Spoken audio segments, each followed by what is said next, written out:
கல்யாண வீடு முதல் காது குத்து வீடு வரை பந்தியில் இந்த ஒரு ஐட்டம் இல்லாமல் கல்யாணமே நடக்காது. எப்போ மறுசோருக்கு ரசத்தை கொண்டு வாப்பா அப்படின்னு சொல்லுவாங்கங்க. நீங்கள் எவ்வளோ தான் நான்வெஜ் ஐட்டம் லிஸ்ட்டு கணக்காக கொஞ்சம் சாப்பிட்டுட்டே போனாலும் லாஸ்ட்டாக கொஞ்சம் ரசமும் சாதமும் போட்டு பிசைஞ்சு சாப்பிட்டீங்கன்னா உங்களுக்கு செரிமான பிரச்சனையை பற்றி நீங்கள் கவலையே பட தேவையில்லை.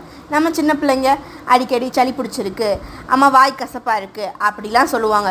கொஞ்சம் மிளகையும் சீரகத்தையும் தட்டி போட்டு ரசத்தை வச்சு சாப்பாடில் பிசைஞ்சு கொடுங்க, அதுவும் சரியாக போயிடும். அப்படிப்பட்ட ரசம் எப்படி செய்கிறதுன்னு பார்த்துடலாமா? ஃபஸ்ட்டு ஒரு மிக்ஸி ஜாரில் மிளகு, சீரகம், பூண்டு, காரத்துக்கு ஏற்ற மாதிரி பச்சை மிளகாய், மல்லி இலையோட தண்டு, கருவேப்பிலை காம்போட ஒரு ஸ்பூன் துவரம்பருப்பு சேர்த்து கொரன்னு அரைச்சி எடுத்துக்கோங்க. இன்னொரு வானலையில் எண்ணெய், கடுகு, காஞ்ச மிளகாய், கருவேப்பிலை, நம்ம அரைச்சி வச்சுருந்தது, தக்காளி, பெருங்காயம், மஞ்சத்தூள் சேர்த்து ஒரு வதக்கிட்டு தேவையான அளவு உப்பு, கொஞ்சம் புளி கரைசலையும் சேர்த்து தண்ணியும் தேவையான அளவு ஊற்றிட்டு கொதி விடாமல் அமர்த்திடுங்க.